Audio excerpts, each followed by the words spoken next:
Volume 1. We started on volume 4, but I realized that a number of people here were they didn't get the first 2 volumes, so they don't know that this is like coming into the middle of the story. Hold your thoughts, Elijah. Let's do the opening. We gotta do the opening first. Oh, great. All right. Okay.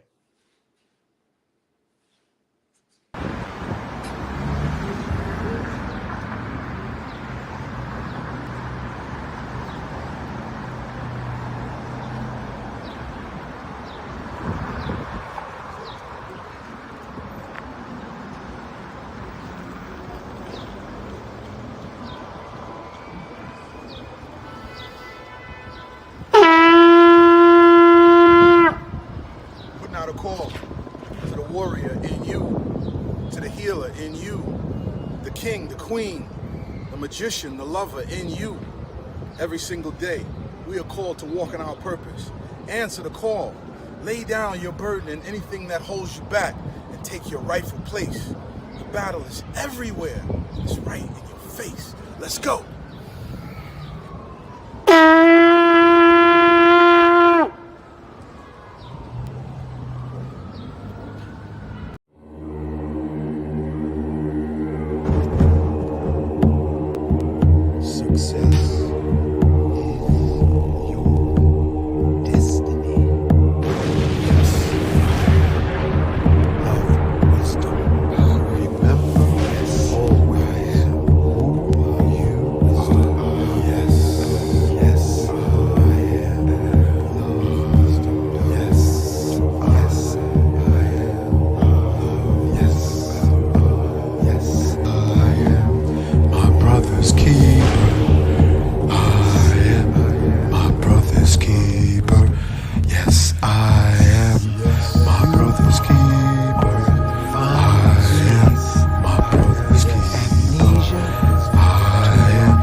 Is your destiny.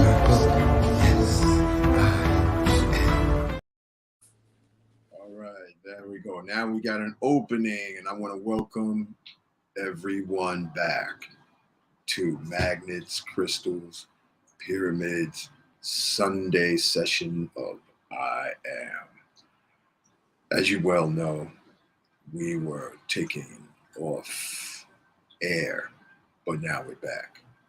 But before our brother Logi begins, for what it's worth, we're just going to acknowledge on this so-called Mother's Day We're going to have an acknowledgement to the divine feminine, the natural, born, divine feminine that we all came through to be in this physical incarnation. So happy Mother's Day to all the beautiful mothers that are grandmothers, aunties, and all the future mothers, and all the mothers who are in the veil beyond the physical dance. Happy Mom's Day. We thank you for all your sacrifices. We thank you for all of your patience and wiping our ass, cleaning the diapers. Could you imagine what Logi was as a baby? He must have been one heck of a trip to his mom. So I was. I know all the audience here was quite a piece of work as a little newborn, a toddler, a little adolescent. So through the magical stargate coming into this incarnation, salutations and acknowledgement to all the mothers that are, to all the mothers that were, and all the mothers that will be. We just want to give you a special salutation and thank you. And with the equal amount of energy, we're going to proceed. Put your comments, where you're listening from, what part of the world. Thank you for everyone who are dropping the comments now. Saying good day, family, and let us know what part of the world you are listening. I'm gonna get you a belt. I gotta just don't call my name. Thank you for your comments. Thank you for your support. And as I was laying in the bed this morning, I was reflecting, Laji, I was reflecting on Willie Carson's words. You know, before you, most of us haven't figured out this life incarnation. Most of us haven't figured out the importance of life experience. We haven't figured it out until almost the end of days. It's not about money. It's not about celebrity status. It's about having Miss Bliss on a Sunday saying Happy Mother's Day. That's what it is about. Salutations. Happy Mother's Day, Miss Bliss. Miss Bliss just took off. Oh, there she is. Hold on, y'all. We can't have a Mother's Day without the feminine representation. Let's see. I'll put it right here. Ta-ta. And what happened was Miss Bliss had a time. Hold on, that's her. Hold on, y'all. Hold on, Miss Bliss. Yeah, we just giving you salutations on Mother's Day, Miss Bliss. Okay. Thank you. I am not dressed. Oh, you know what? You could just put your face up, and we're just gonna say Happy Mama's Day. Hey, family, she ain't ready because she had a really nice pre-Mother's Day night. You know, she slept late into the morning, and it's all right. So all we're gonna let you see is the blank wall, but you can hear her voice. Go ahead and tell everybody Happy Mother's Day back at you. Right. I'll write it.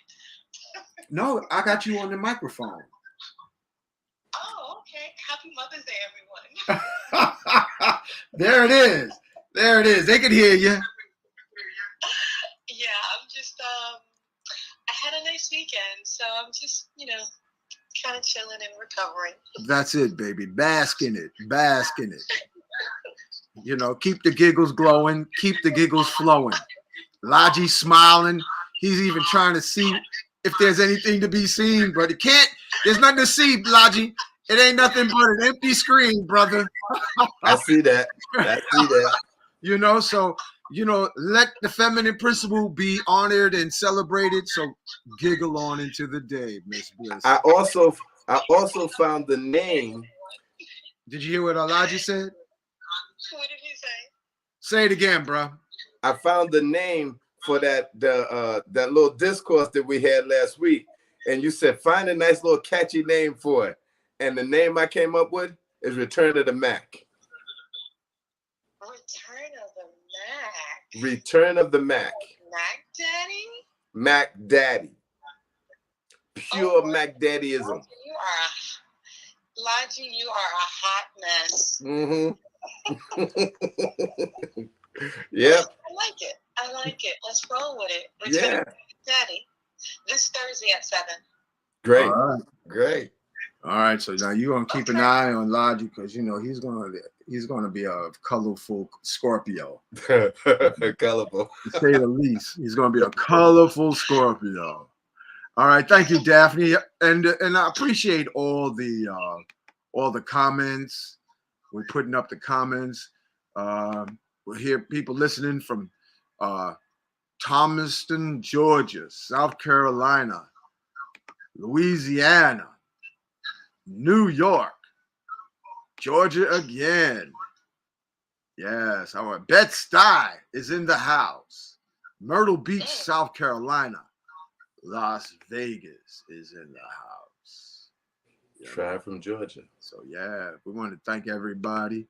We did hey, before you even run in, you got crystals on, Lodgy. You're gonna what's your comment? You want to give an acknowledgement to the Mother's Day principle, brother? Yes, I would like to. All right, so I'm going backstage. I'm gonna be producing from backstage. Great. Okay. Happy Mother's Day to all the mothers out there.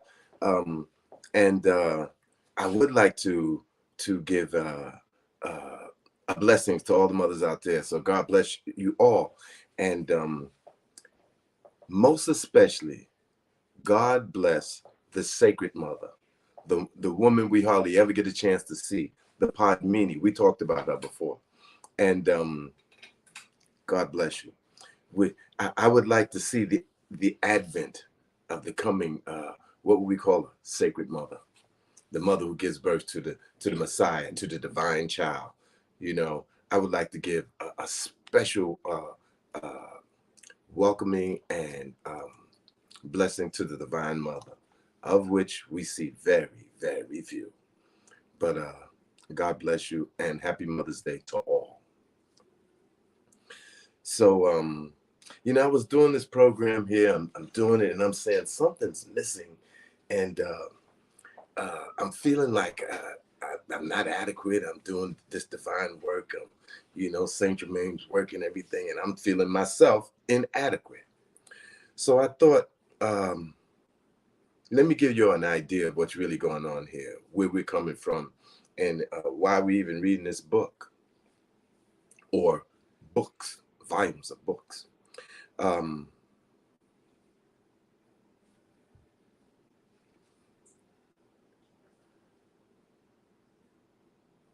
I've been on the path for quite a while, you know, 50 years or something like that. Almost 50 years. And, you know, I grew up having these experiences that I could not understand at all. And being raised in a Christian environment, I was really, I just was completely scared to go to sleep at night. And because I'm having these experiences at night, most of them were lofty and really, really beautiful. Some of them were extremely scary. And for a little boy, you know, this was really, really scary for me. So as I grew up, you know, I just had interest in the divine because I'm having these divine experiences. But I wasn't living a divine life at all. And through the grace of God, he just decided, look, you mine, and you're going to be with me. And you need to just surrender to that fact because there's no other way out for you. So by the time I was 22, I ended up living in India with a spiritual master who is God to me. And And I was having these super duper adventures. You know, I was having super duper adventures before I met the guru, living I want to say living a hustling life. And so I'm going from the fire into the frying pan. And it was a really extremely great experience. Now I'm telling you all this because this book that I'm reading, I started back on volume 1, Unveiled Mysteries. So you could see what it's like for someone who a spiritual master uh, embraces and uh, takes on as a student. Because when a powerful spiritual master takes you on as a student, you are going to become a powerful spiritual master. And there is no doubt about it, and it is guaranteed. It's a guarantee, right? Most people don't have much interest in this, but those who are watching this program, you do. And straight away, you're 1 out of 100,000. And so this story that we're reading here is about a guy who's on a path. Sometimes I think, much like many of us, we were on the path and we don't realize how glorious our life really is, how exciting and how adventurous our life really is. We think adventure is just for the people who are in the books, but there's a lot more people that are not in the books than that are in. And I just like to give thanks and praise to a spiritual life, even though I know I falter hither and thither. You know, I'd like to give praise for spiritual life. And I'd like everybody that's listening to these words to take into consideration. If you're here, this is the type of thing you want. And I would say, when the opportunities come, seize them with a passion. Seize them like your life depends on it, for the simple fact your life does. Or the many lives moving forward do. The more you embrace this spiritual life now, the more you embrace this concept of, I want to be God. I want to manifest as God. I want to be the Christ. Christ was the example for me. And I want to be like my brother. I want to be like Jesus, right? Or Muhammad, or Buddha, or Allah for that matter. I want to be like God. I read a story when I was in India. It was a scripture. It was called the Ramayana. And when I read that scripture, I was like, oh my God. So this is what God really is like, you know. And I was totally enthralled over this new concept of God. I was enthralled over God is like this. God is this beautiful. God is this kind. God has all these virtuous qualities, right? A lot different from the Christian God, right? Who enjoys drowning out planets. But and so my whole concept of wow, and then having the guru putting me in states of God consciousness periodically, just to give me inspiration to stay on the path. You know, I was living an extremely adventurous life.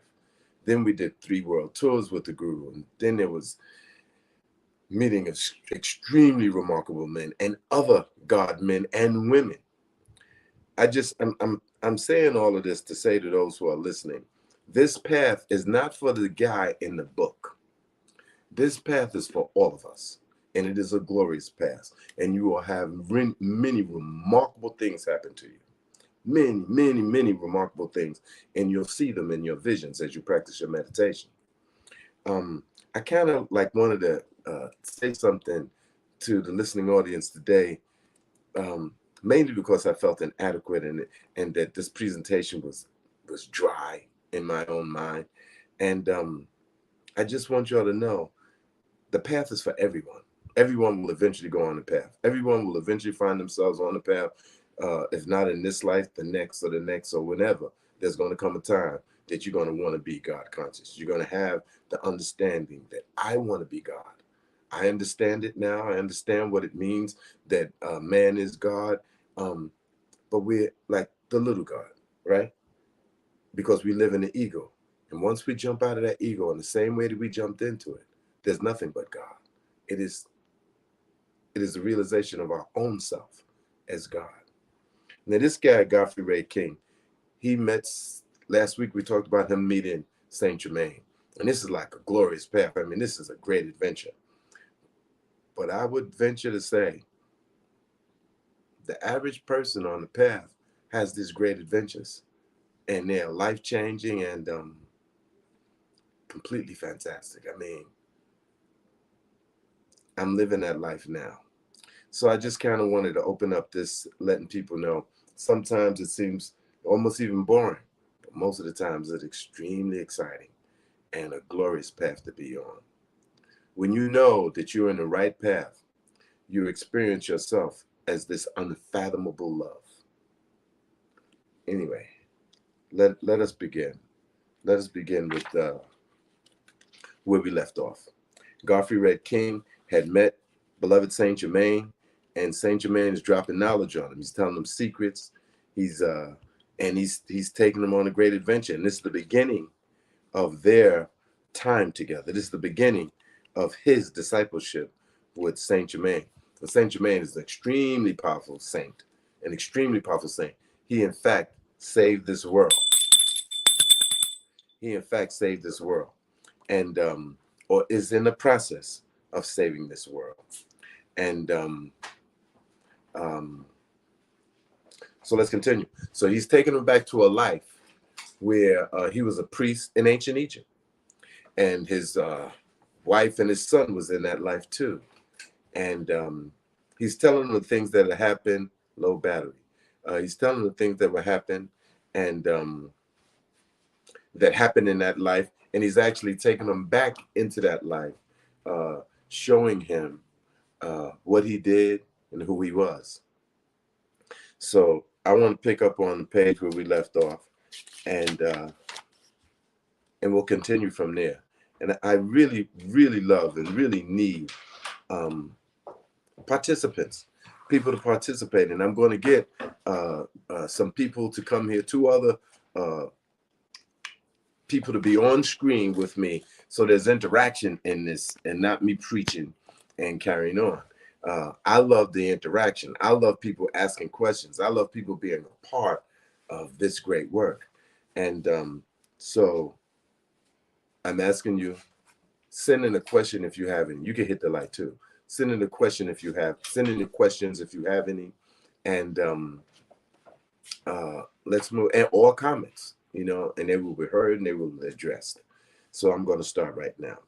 We're on page 24 of Unveiled Mysteries. We're starting over from volume 1. Hey, Logic, So, hold yes. 1 second. Hold 1 second. I want us to look at this. I'm going to start putting this up. This was a profound video clip. It's only 3 minutes, but y'all check this out before we begin. Here we go. A long time ago, there was a woman who lived in a small house with her husband and 2 children. One day she saw that 3 monks were sitting in front of her house. She did not recognize them. The woman came out of her house and she said, "I don't think I know you, but you must be hungry. Please come in and have something to eat." The 3 monks replied, "Yes, we are hungry, but we have a rule that we do not go into a house together." The woman was a little surprised to hear that. She asked them to explain, "Why don't you go into a house together?" One of the monks explained. He said, pointing to one of his fellow monks, "His name is Wealth," and said, pointing to another one, "He's Success, and I am Love. We don't go to any house together. Now go inside and discuss with your family which one of us you want in your home." The woman went in and told her husband what was said by the monk. Her husband was overjoyed listening to her. "How nice," he said. "If that is the case, then let us invite Wealth. Let him come and fill our home with wealth," he said happily. But his wife disagreed. She said, "My dear, why don't we invite Success? If Success comes in our house, then money will also come automatically, because if you get Success, you will get money too." But the husband wanted money in their home. The wife wanted Success. Then their 10-year-old daughter said, "Mom and Dad, why don't you invite Love into our house? Because if Love comes to our house, then we all will have love and affection for each other, and we will live together with love." The husband and wife liked the suggestion of their daughter. The woman came out and asked the 3 monks, "Which one of you is Love? Please come in and be our guest." Love got up and started walking toward the house. As soon as Love got up and started going inside, Success also got up and started following Love. As soon as Success got up and started following Love, Wealth also got up and started following Success. The lady asked Wealth and Success in surprise, "I only invited love. Then why are you coming in?" The three monks replied together, "If you had invited Wealth and Success, the other two of us would have stayed out. But since you invited love, we have to follow him. Wherever he goes, we go with him. Because wherever there is love, there is also success and wealth." There is a very deep message hidden in this story. If that woman had greedily invited money or success to her house, then she would have been deprived of the other two. But the husband and wife put aside greed and invited love to their home, and behind love also came success and wealth. This shows that when we do something with pleasure, we get success, and ultimately we get wealth too. But if we will run after money, we will not get success or money. Never do any work by getting greedy and trying to chase money. Instead, chase your passion, and success and wealth will follow. Work by getting greedy and trying to chase money. Okay. Instead, chase your Show's passion. all yours, Brother Laji. Wealth will follow. Family, let us begin. Nice. That was high That's power. beautiful. That Very was high beautiful. power. Very high power. I guess that's what Jaden is experiencing now. Okay. Anyway, oh, that was really beautiful. That was so beautiful. That was so beautiful. That was so beautiful. Yeah, that was so beautiful. Anyway, okay, let's start. So he's in the temple there in the temple in Egypt, and he's taking him to another life. So that's where we're going to pick up from where we left off last week. It is the same as though you wore a heavy overcoat in the cold winter atmosphere and only a light suit of clothes on a very warm summer day. Experiences in your light suit of clothes would surely be no less real than those you lived through in your heavy raincoat, in your heavy overcoat. I call this to your attention that you may understand the fuller and less limit activities of life, the fuller and less limits activity of life. We examine the grounds, the surroundings, country, and architecture. Come, let us enter, he said. He is Saint Germain, he said. And as he spoke, stepped forward and passed through the main entrance into the temple itself. We then became living actors and at the same time observers of the following experience. We passed into the main part of the temple and proceeded toward the inner sanctuary. The high priest came directly up to us and seemed to know me. This priest of ancient days, Saint Germain explained, is now your son. A lesser priest appeared whom I immediately felt I knew, and he remarked, the assisting priest was yourself. So Saint Germain remarked, the assistant priest was yourself. So his son was the high priest, and he was the assisting priest. Okay, the assisting priest was yourself. We entered the inner sanctuary, and saw the Vestal Virgin guarding the sacred fire. She whom I now beheld was Lotus, my beloved twin ray, whom I met and married some years ago, and who is the mother of our son. And the son was the high priest. Okay. The scene changed, and we saw a visiting prince from a distant province plans to seize the Vestal Virgin for his bride.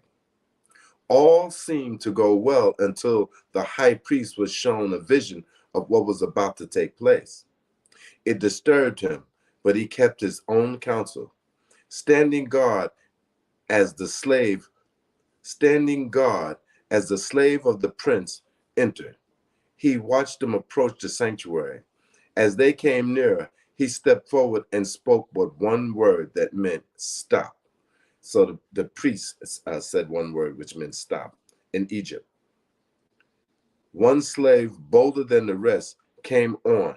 The high priest warned him back, but still he came nearer. When he reached a certain sacred circle of force which emanated from the altar, the priest no longer hesitated. He stepped to the outer edge of that protecting radiance, raised his right hand, and pointed directly at the slave. One flash of flame shot forth like lightning, and the slave fell lifeless to the floor. The prince, who was watching, came forward in an insane rage. "Stop!" commanded the priest again in a voice like a clap of thunder. The prince hesitated for a moment, stunned by the very power of the word, and the priest continued, "Listen to me. You shall not desecrate the highest of God's gift to the temple of life. Be gone before you follow the example of your two brazen, misdirected slaves."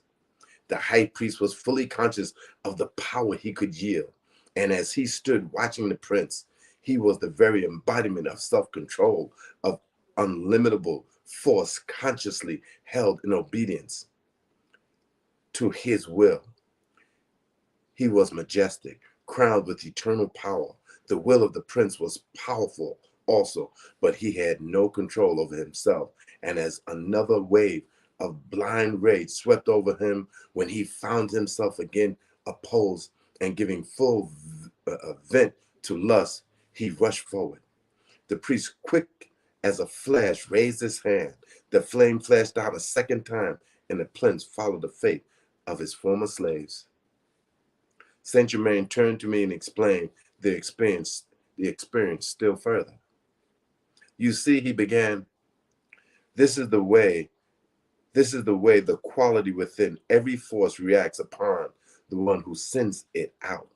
The prince and his slaves came with the quality of hate, selfishness, and depravity within their feelings. And when the priest directed the force of which he was the master toward them, it took on their qualities the moment it touched their auras. He merely turned his own feelings and selfishness back upon himself.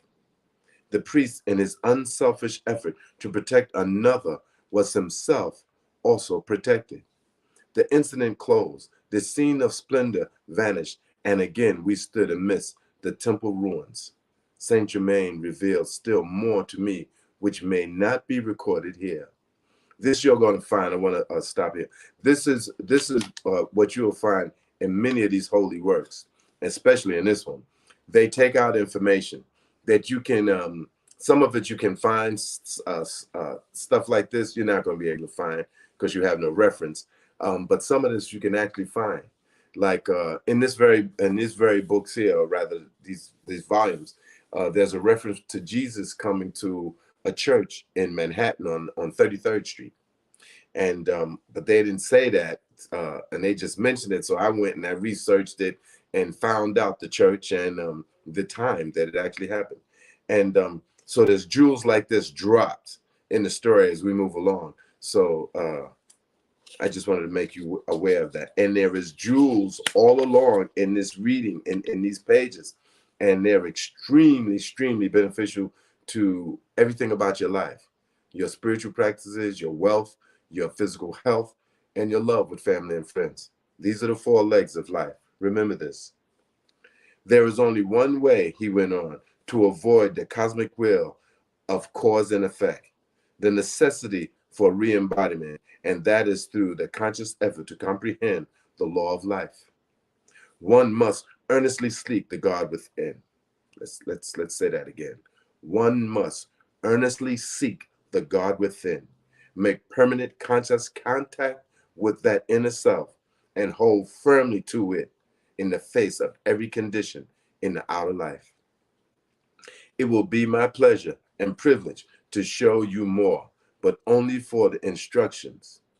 But only for the instructions it will bring to yourself and others. Come, we must now return.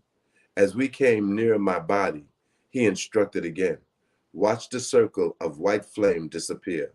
I looked, it vanished. A moment later, I was back in my body. The sun was sinking, and I knew it would be nearly midnight by the time we arrived home. Place your arm around my shoulder, said Saint Germain, and close your eyes. I felt my body lifted from the ground, but I was not particularly conscious of moving forward.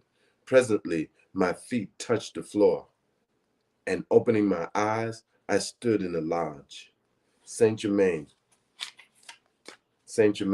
was greatly amused when I asked, how was it that we could come back in this manner without attracting the attention of people about us? And he answered,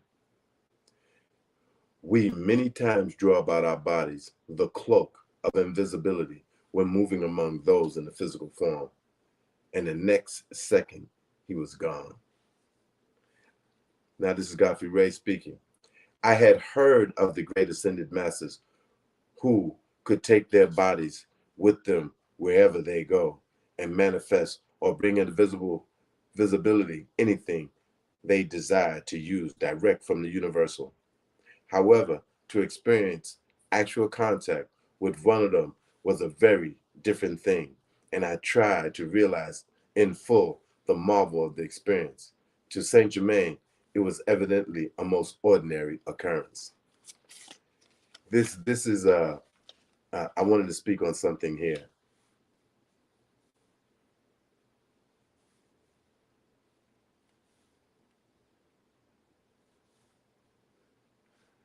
When you meet, if that is your destiny, to meet a real spiritual master. I'm not talking about the touchy-feely ones, the one that's only into getting money, getting your money, and like this. When you actually meet a spiritual master, it's going to be a lot different than reading books about the spiritual master, like what we're reading now, reading books about how that experience will happen for you, and it's different for everyone, but it is a most momentous undertaking in your life. There's going to be very few things that's going to be as powerful in your life as meeting a God conscious man, meeting a God man or woman. In fact, I can go so far as saying there's going to be nothing more important in your life than meeting that person, because that person is going to take you into the God conscious state and have you sustained there. Have you sustained in the state of love? Because this is what God is. God is love, and it is unfathomable. I sat in a quiet contemplation for a long time in deep, deep gratitude, trying to comprehend and to fully realize his explanations of the law concerning desire. He emphasized its importance and activity as a motive power in the universe to propel forward new ideas, compelling an expansion of consciousness to take place within the life of every individual. He had explained it by saying, constructive desire is the expanding activity within life, for it is only in this way that greater and greater ideas, activities, and accomplishments are pushed through into expression in the outer world of substance and form. Within every right desire is a power of its fulfillment. Man is the Son of God. He is commanded by the Father to choose how he shall direct the life energy and what quality he wishes his fulfilled desire to express. This he must do, for free will is his birthright.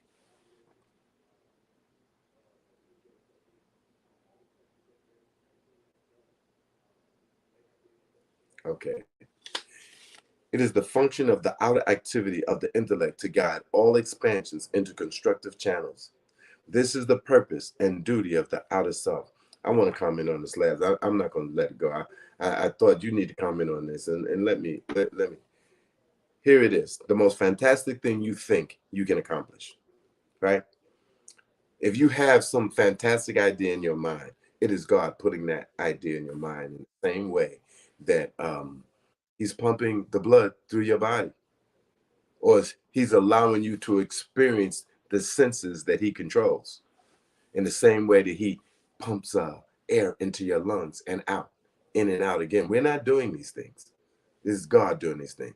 That same way, that great thought that you had, that you felt that I'm not great enough for this, right? Uh, and we're going to call that the fear of greatness, because every human being is a great being. Every human being, before they take birth, before they take their first breath, is 1 in 500 million. That's how many other spermatozoa was trying to pierce that egg or get to it and pierce it. So you're automatically an exceptional being, but there is nothing more powerful than being yourself. Here it is. I had a great desire to do, but this desire was way above my conscious thinking, but it just kept coming back into my mind. It was God thinking. And then I said, all right, God, but to do this, well, I'm going to need like about, I'd say $300 billion to do this. Now, how am I going to make $300 billion? There ain't a lot of $300 billion in this world. How am I going to make that? To me, at the time, it seemed like a gargantuan sum of money. But this is how God works. Whatever we think basically is wrong, generally. We go to thinking, and it ain't God thinking for us. We're really going off. So God said to me, he said, look, $300 billion is nothing to me. It's chump change. And I'm going to put you in a position where you can get trillions of dollars. Right? And here it is. I'm in that situation now. This $300 billion is before me. I know exactly what to do with it now. But God put me in a position to get $1 trillion. I know this sounds so fantastic, y'all. It just sounds so fantastic. But the things that are fantastic to us, like flying in the air with airplanes before airplanes were invented and all the other magical things that our technology has brought before us, this thing is like nothing to God. He can put that before us in a nanosecond. So let me continue. It is the function of the outer activity of the intellect to guide all expansions into constructive channels. This is the purpose and duty of the outer self, to allow the great life, or God's energy, to be used only for the gratification of the sense desires, the habit of the mass of humanity. It is destructive, in its destructive use, and it is always without any exception. I want to read that again because it didn't come out clear. It is the function of the outer activity of the intellect to guide all expansions into constructive channels. This is the purpose and duty of the outer self, to allow the great life, or God's energy, to be used only for the gratification. All right, something's wrong here. To allow the great life, or God's energy, to be used only for the gratification of the sense desires, the habit of the mass of humanity, in its destructive use, and is always, without any exception, followed by inharmony, weakness, failure, and destruction. I wasn't getting it, but I get it now. In other words, we let our energy, the energy that God gives us, the God energy, to be used in whatever it is that we desire. Not so much for what is constructive, but basically just desire of what we want. The constructive use of desire is the conscious direction of this limitless God energy by wisdom. All desire directed by wisdom carries some kind of blessing to the rest of creation. All desires directed by God within goes forth with the feeling of love and blesses always. The next few days I spent writing this record of my experience in his diary. Then, one morning, on awakening, I found the golden card laying on the table near my couch.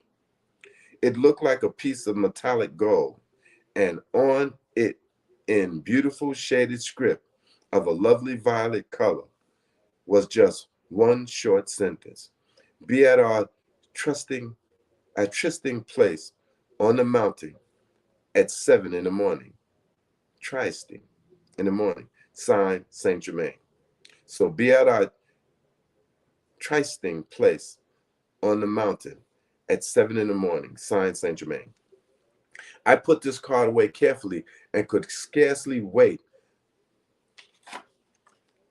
the intervening time, so great was my expectation. Early the next morning, while preparing a lunch, there came a distinct impulse not to take anything with me. I obeyed and decided to trust that my needs would be supplied directly from the universal. Light of heart, I was soon on my way, determined not to miss any opportunity to ask questions if permitted. As I approached the appointed place, my body became lighter and lighter until by the time I was within a quarter of a mile, my feet scarcely touched the ground. There was no one in sight, so I sat on a log to wait for Saint Germain, feeling no fatigue whatsoever, although my hike had been about 10 miles. As I contemplated the wonderful privilege and blessing that had come to me, I heard a twig crack and looked around expecting to see him. Imagine my surprise when not 50 feet away I saw a panther slowly approaching. My hairs must have stood on end. I wanted to run, to scream, anything. So frantic was the feeling of fear within me. It would have been useless to move, for one spring from the panther would have been fatal to me. My brain whirled, so great was my fear. But one idea came through clearly and held my attention steady. I realized that I had the mighty presence of God right within me, and that this presence was all love. This beautiful animal was a part of God's life also, and I made myself look at it directly in the eyes. Then came the thought that one part of God could not harm another part. I was conscious of this fact only. A feeling of love swept over me and went out like a ray of light directly to the panther, and with it went my fear.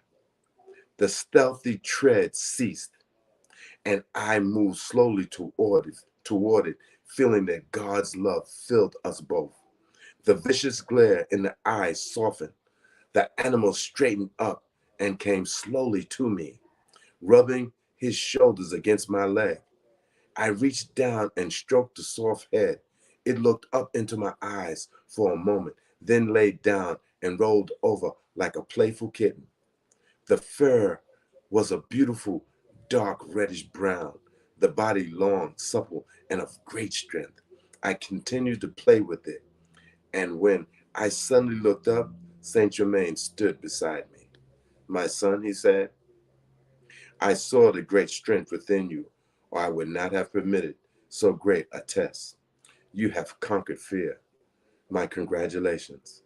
You, had you not conquered the outer self, I would not have allowed the panther to harm you, but our association would have ceased for a time.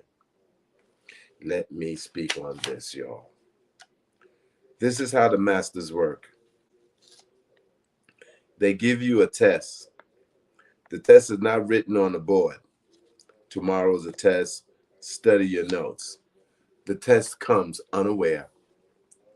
And for you to make the progress that you will make, the test must be passed.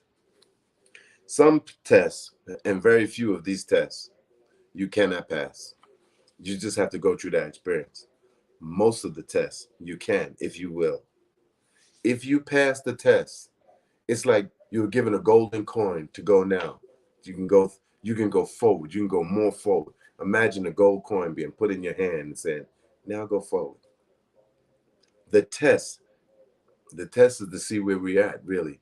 The test is to see where we're at. Sometimes the test, sometimes, most all the time, you realize you have no idea of what the test really is trying to present to you. There's been tests that I passed, and there's been tests that I did not pass. Here's the deal, y'all. When the test comes, when the test comes, do your best to pass. Sometimes you know this is a test. I need to be doing this. And sometimes you don't know. All the time, you should be thinking about passing that test. All the time. Every time a test comes, try your best to pass it. Every time your spiritual tests come, try your best to pass it. And you know when they are. You know when, I'm being tested. Let me do what I need to do. If you don't pass that test, don't beat yourself up and stay on the path. One thing I'll tell you from my direct experience, um, when these tests come, the greatest likelihood, if you don't pass, they won't return. You won't be given a chance to another test.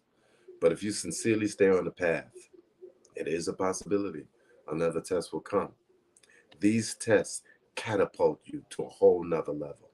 You will make quantum leaps passing these tests, and you will set yourself up to pass the next test and the next and the next. Let me continue.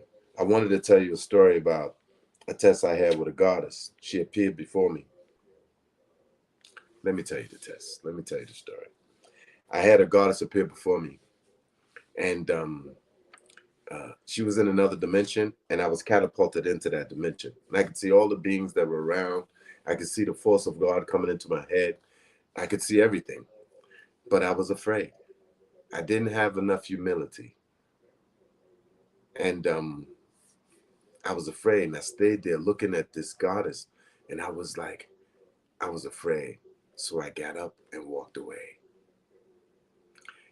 I could have asked the goddess any number of things. I had read about this experience, and I was waiting for an experience like this to happen to me. And when it came, I flinched. Did it happen again? No, it did not happen again. How long ago did it happen? I don't know, maybe 20 years ago, something like that. Oh no, it was over 30 years ago. It was over 30 years ago. And the goddess did not return. I did not get another vision and experience of this goddess. In fact, I was meditating, and I saw her appear in my meditation. I opened my eyes. There she was. You know, I closed my eyes again. There she was. I'm having a high-powered divine experience. And instead of having the humility necessary to quelch fear, I got up and walked away. I want to warn y'all. Y'all don't know how the tests are going to come. They're going to be supernatural. Often, they'll be supernatural. And when these supernatural experiences come, do your best to pass them. Do your best to pass them. It will catapult you into another reality, into another state of consciousness and progress on the spiritual path. Okay. I did not have anything to do with the panther being there. I did not have anything to do with the panther being there, Saint Germain is saying. It was part of the inner operations of the great law, as you will see before the associations with your newfound friend ceases. Now that you have passed the test of courage, it is possible for me to give much greater assistance. Each day, you will be stronger, happier, and express much greater freedom. He held out his hand, and in a moment, there appeared 4 little cakes of a beautiful golden brown, each about 2 inches square. He offered these, and I ate them at his direction. They were most delicious. Immediately, I felt a quickening, tingling sensation through my entire body, a new sense of health and clearness of mind. Saint Germain seated himself beside me, and my instructions began.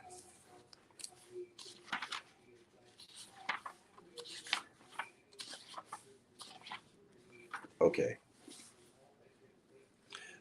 so here's his instructions beginning. Instead of going forth from the body, as in your recent experiences, today we will use the projected consciousness, he remarked, as he placed the thumb of his right hand between my eyes and the rest of his fingers over the top of my head. A feeling like a powerful electric current passed over my entire body.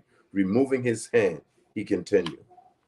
Now, I want to give you all an idea of what this is. Placing this here thumb into the pineal gland and then putting the other fingers on the head like this. This is what is called Shaktipat Diksha. He is putting his divine energy, or the divine energy of God, into his head and his other fingers on top of the head. Something like that, sort of.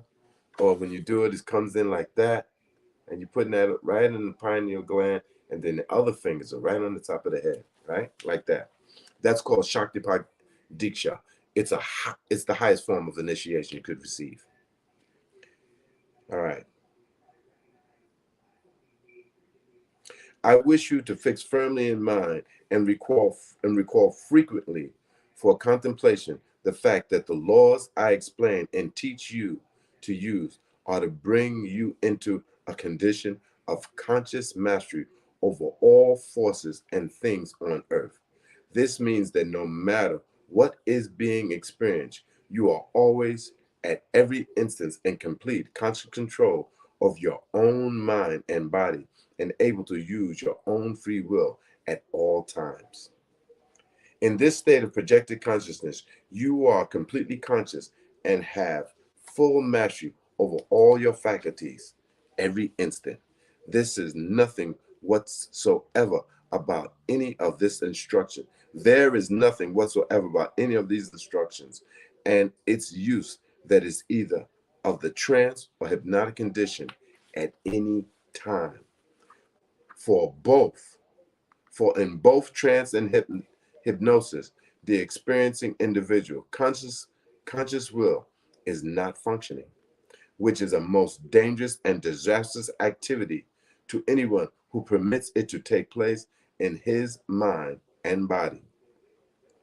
So never give up your mind to someone else. Never allow someone else to take possession of your mind or to get into your head and take possession of your mind.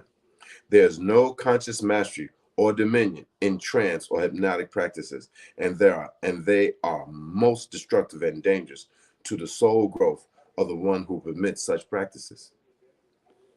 Please understand thoroughly that the conscious control, mastery, and use of the forces and things on this earth should at all times be under the direction of your inner or God self through the perfect cooperation and the obedience of all outer faculties in both mind and body, and to that inner guidance.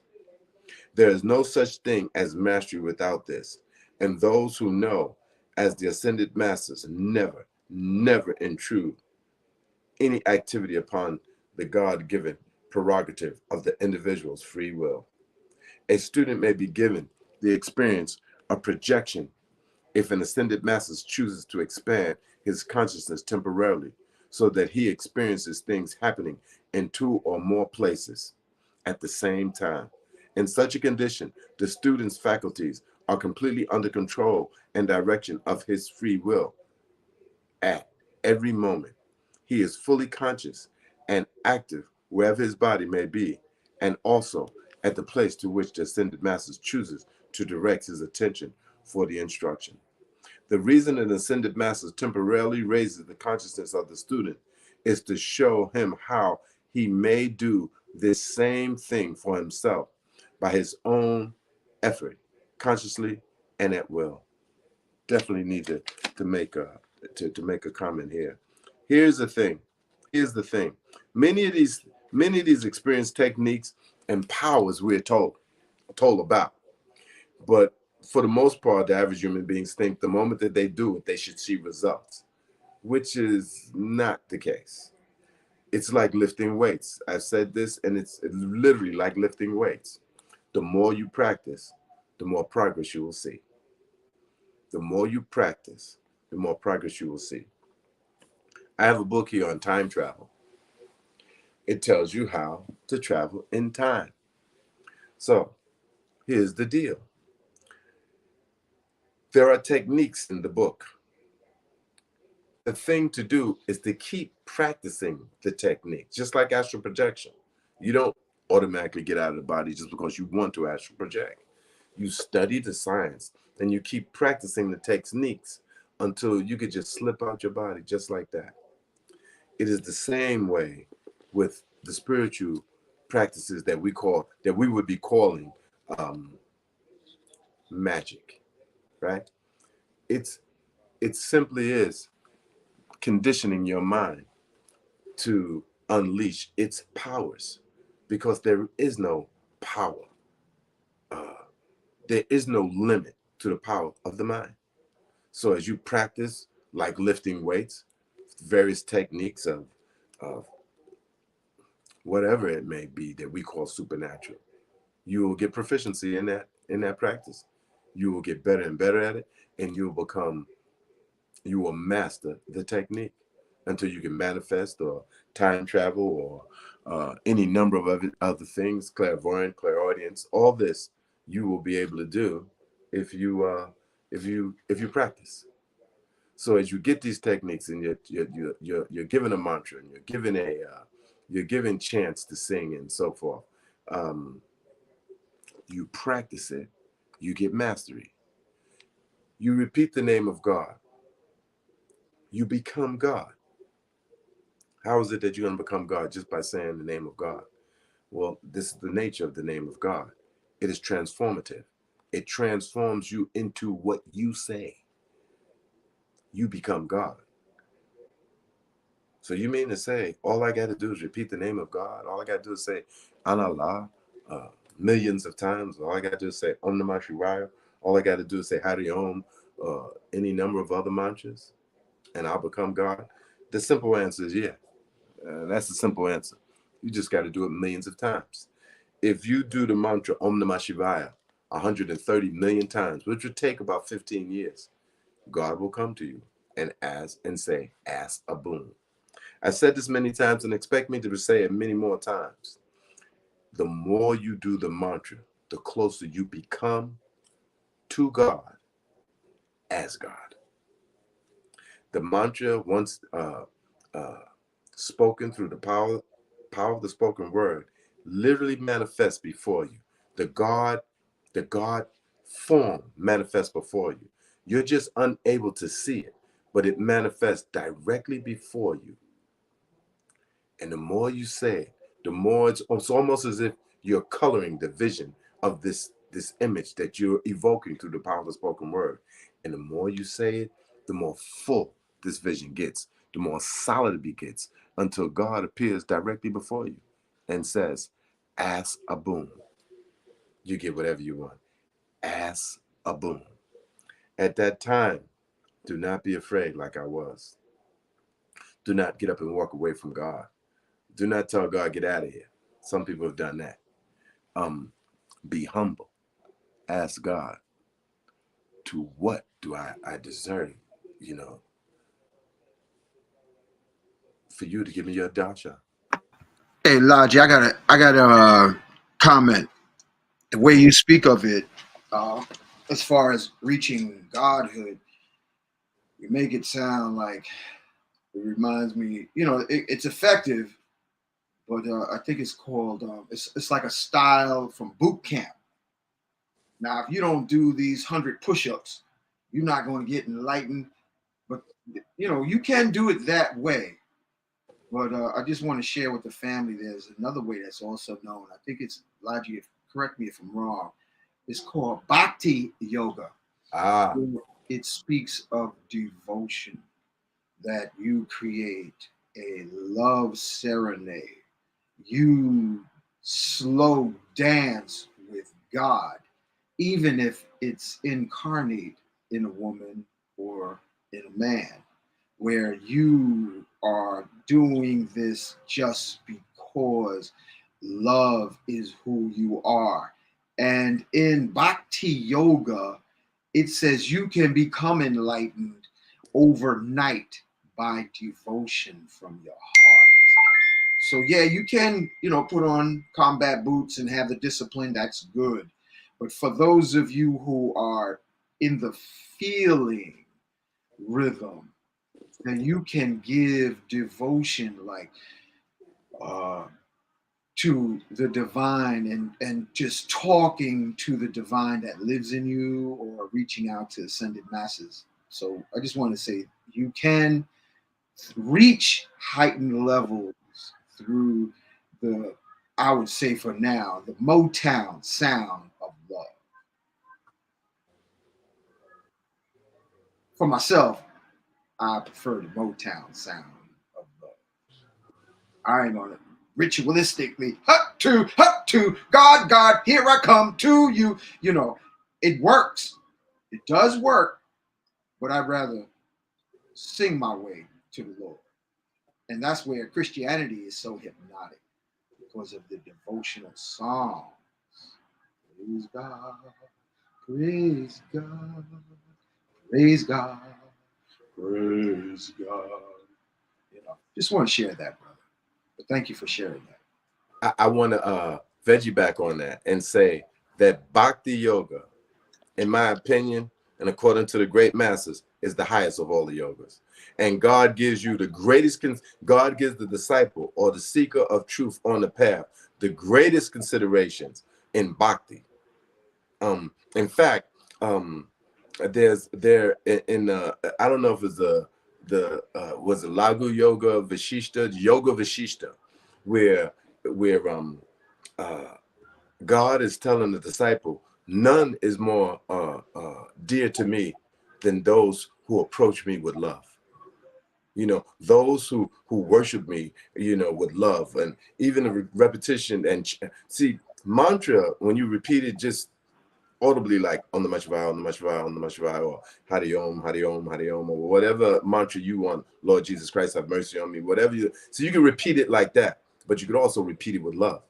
And the easiest way to repeat the mantra with love or with bhakti is chanting, singing to God, singing to God. I used to make up chants all the time, like with Motown music. In fact, Yes. I swear, I used to take the mantras and I would put them in a rhythm of some of the songs I like from back in the day, you know, Yeah. and I'd be chanting throughout the day.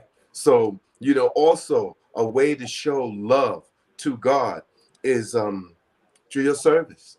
You know, through your service. It doesn't matter if you work in the kitchen or you work in the carpentry shop or the electrical shop or whatever shop the guru may have, if he has any of these type of things. It doesn't matter what you do. You do it because you love God. You want to let God, you know, through your service. So bhakti yoga can be expressed with all the techniques, with mantra, with chanting, with meditation, with service.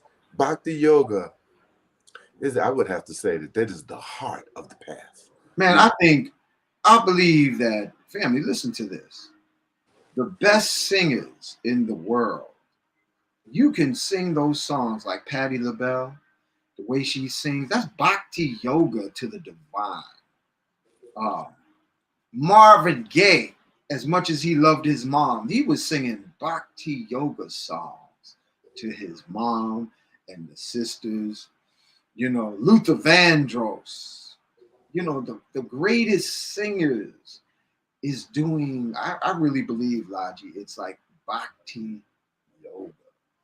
You know, when I hear some of the Motown, the people are just melanated people, period. Not that other people don't have that love and devotion. But when I was listening just the other day to Ray Goodman and Brown, and they Oh, were just having fun chanting a happy anniversary. That was a song they wrote, happy anniversary. I mean, they was crushing it too. And you could just hear in the background, they was laughing at how good each other was singing. And they was just laughing in the background. You could just hear and feel the love just projecting through the, you know, happy anniversary, and get down, Bill Brown, my dear. You know, like, you know, yeah. That's what I'm talking about. Huh? That's what I'm talking about, bro. Yeah, Like the yeah. moments when they sung that song, look at me, Yeah, yeah, yeah, I'm yeah. in love. And then they did singing it in French. Oh, la vie, candela. Man, that's bhakti yoga to me, That's brother. Bhakti Yoga. That's Bhakti Yoga 100%. Absolutely. You know, that's Bhakti Yoga 100%. And but now imagine, there was a time we were chanting, right? This was like it was more than 24 hours. We were chanting for a week straight, 24 hours, right? And there was this famous a drummer, and he didn't like me. And he was trying to tell me what to do in the chant. I'm like, man, get out of here. You ain't controlling me. And then he wanted to make an example out of me, that if I don't listen to him, he's going to get up and leave the chant. Right? So he got up and lead the chant thinking that I would be the one that was the cause of it. And everybody would look at me as the bad guy. And he got up and walked out of the chant, which was a mistake on his part. And there was a guy, and I saw this guy. I was looking through the window of the temple, and he was looking in. And so this guy gets up, and as soon as he gets off of the drums, he comes into the temple and he sits down. Nobody told him he could sit down. Nobody asked him to do it. He just got up. He walked over to the drums and he sat down. And he started tuning up this drum, call them redam, right? You hit it on both sides, like, with my hands up, like that. You hit it like that, right? So I'm in the chant with a guy named Bima, and Bima was usually the drummer in the evening chants, but this was like a week-long chant, and we just going for it. We were chanting the name of God so hard, it was like we were eating nectar. But when this guy got on the drums, he went to tune it up, and he just hit it one time. His hand just hit it just like that. Just hit it one time, just bam. And as soon as he hit the drum, I looked at my buddy, Bima. Bima looked at me, and we were like, who is this? I mean, one tap, and we knew something was totally different. So he started tuning up the drum thing, and then he started. And we was doing the 16-syllable mantra. And then he started. I mean, he took us on a roller coaster. We went to heaven. I've never chanted with so much love and enthusiasm and power. It was as if we were eating God's name. It was like drinking nectar in the form of the mantra. And I mean, and then I realized that is not an ordinary human being. That's God. That was God. Lord Krishna came into the chant as an ordinary human being and started drumming. No human being could do what he did. That was not ordinary drumming by any stretch of the imagination. And the guy that got up and left was famous in India as a drummer. This dude made him look like a amateur. Oh my God. I'll never forget this in my whole life. He took us to the butter. No bread. Like the Philly sounds, man. Oh man. Giving acknowledgement to stylistics where they sing the song "You Are Beautiful" to women. That's bhakti, man. They sing it to the divine feminine, man. Teddy Pendergrass, Gamble and Huff, Philly sounds. That's bhakti yoga. And the children that were born from that era had to be special. Yeah, they were. They were the children of the baby boomers. That they were. Nonetheless.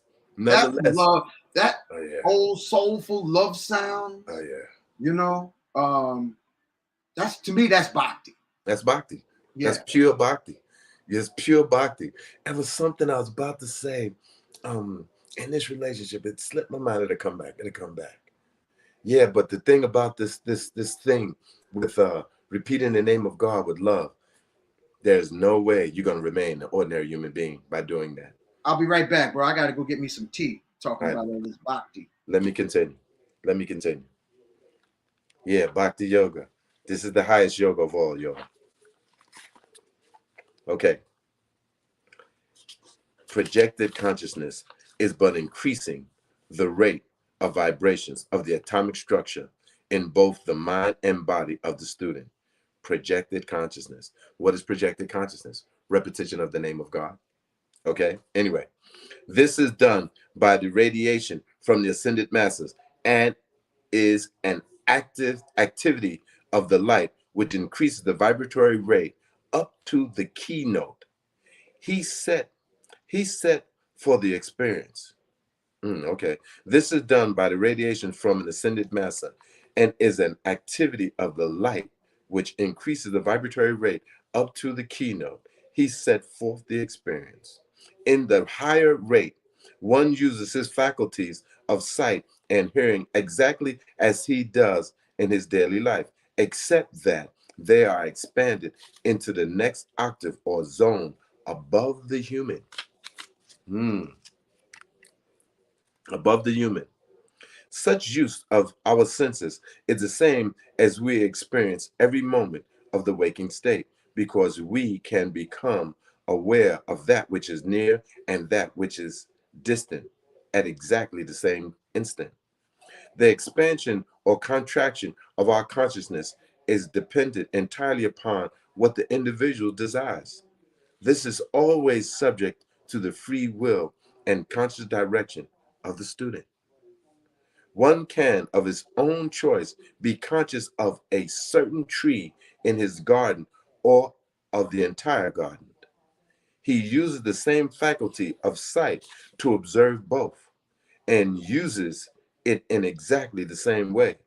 When he wants to see all of the garden, he makes his sight enlarge its activity until it takes in all he desires. The larger expansion still includes the smaller.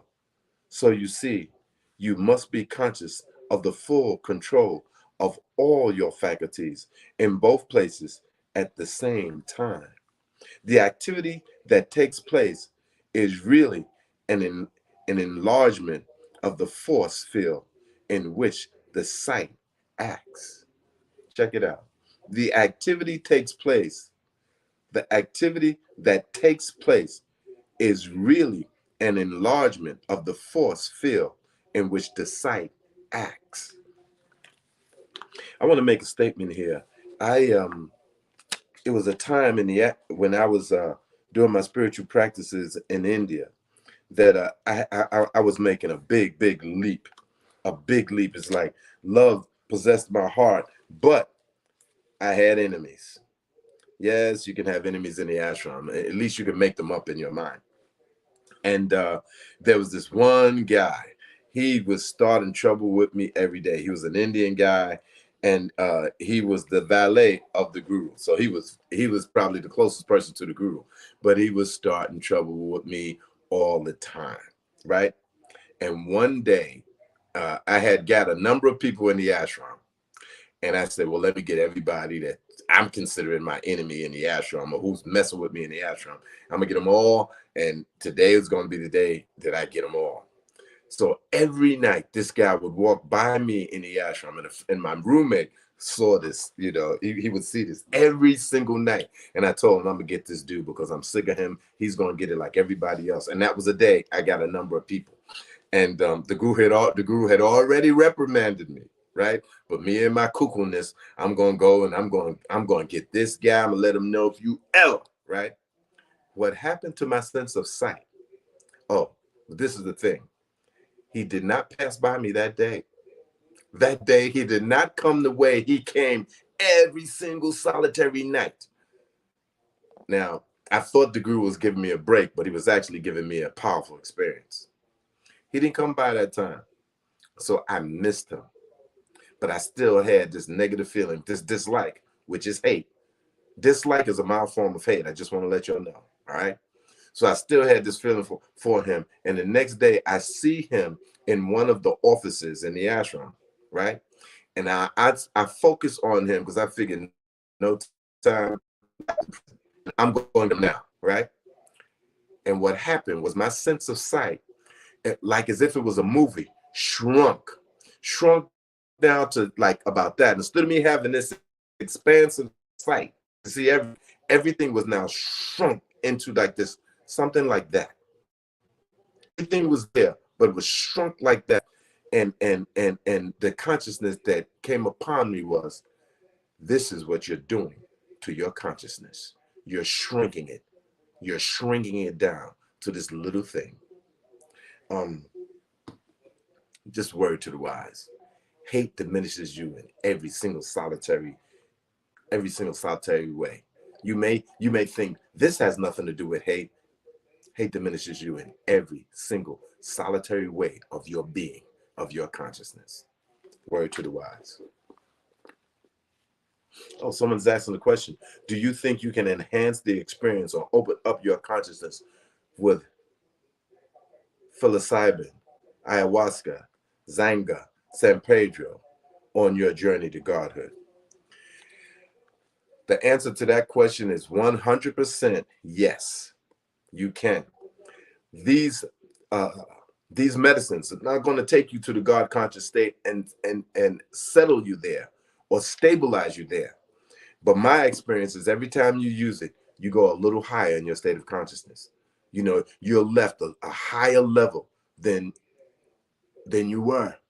And the more you use it, you just go to higher and higher levels. If you're living the right life, and you're doing this to unleash or open up your consciousness, not to not just to be having a phenomena or experience or get high. You know, they are aids to take you to your spiritual consciousness, and they leave within you the residue, like uh almost like you have to go after it again. You have to go after it. You can't sit back and just let your life continue as it was before. I mean, if you have a level of consciousness, because some people are doing these medicines just to get high, and my experience, and they're not having the experiences I'm having. You Yeah, know, I want to tap into that. This is all right. The question that was asked by Gianita. That's a good question, Gianita. I want to thank you for asking that question. From my personal experience, and I'm gonna share this. All of the entheogens are a form of concentrated light, ethereal light. Talking about the spirit light, the concentrated energy.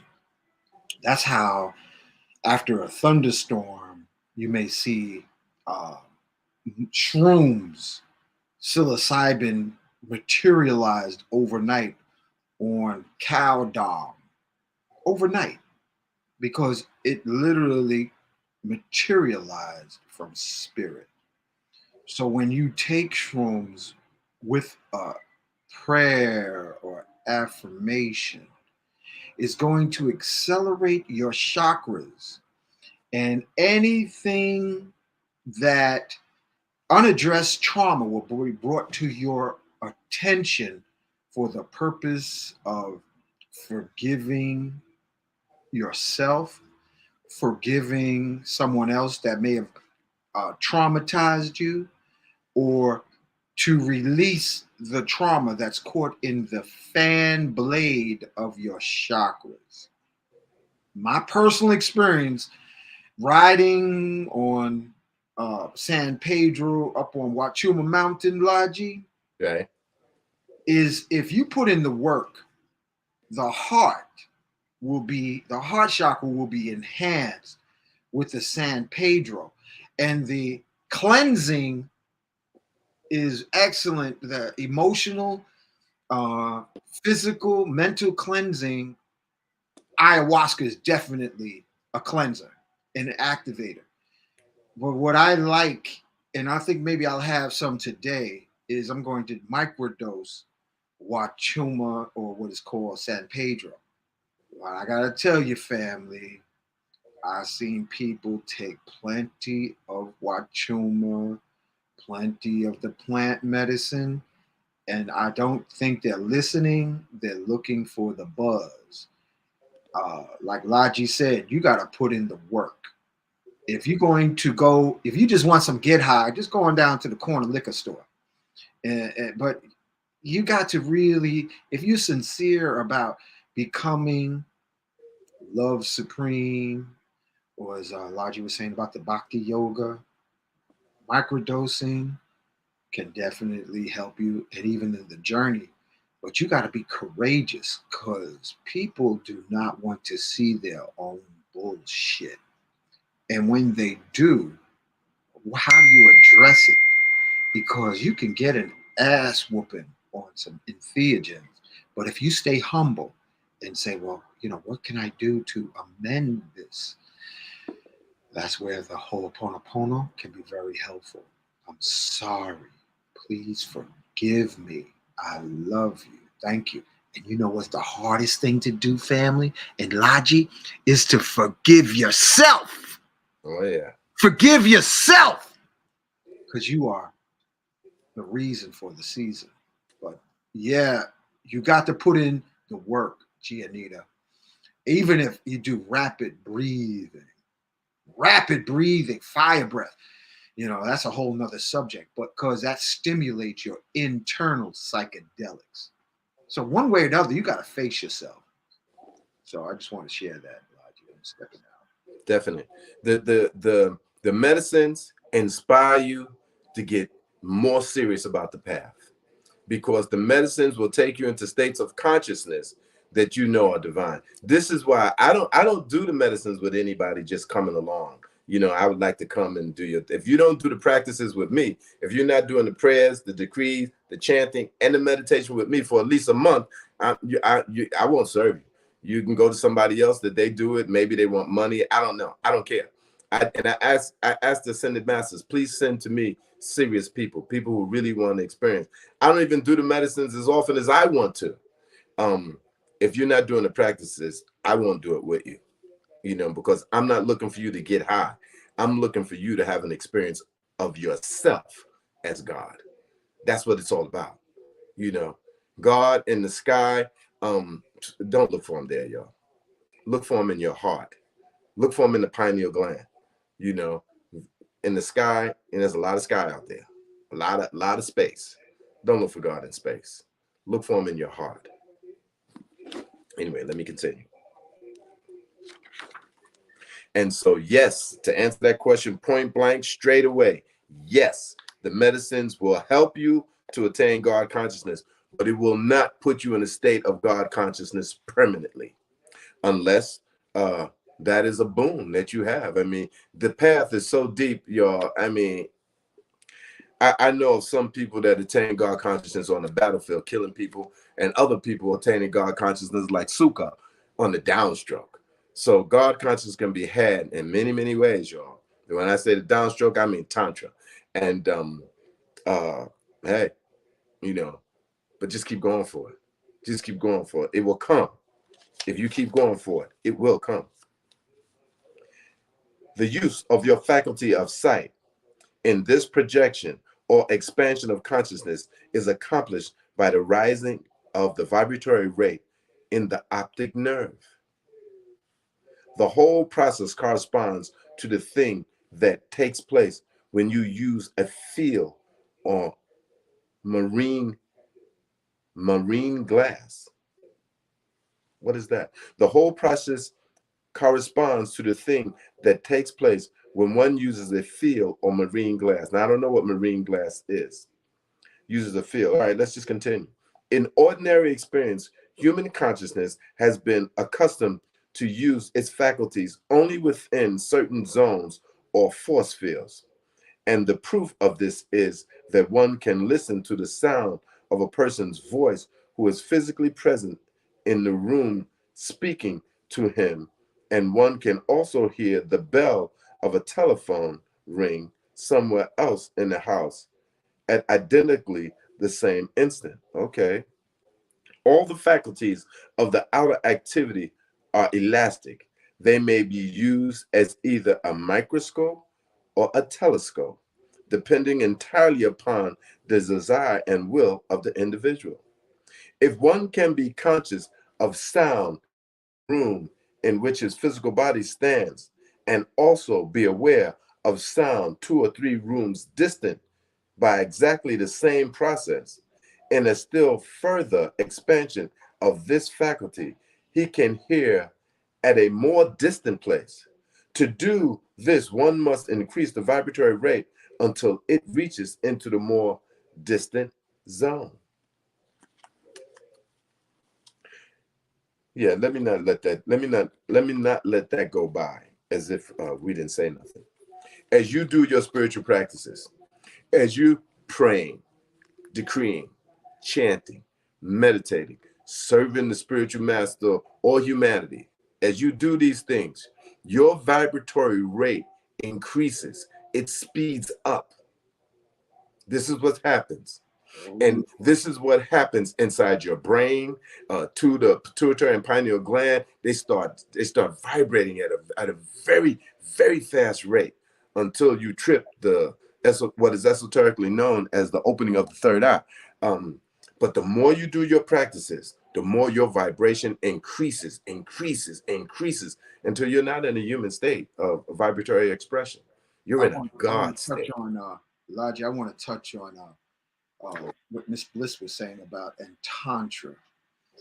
Family, if you take your time with Tantra, in love making,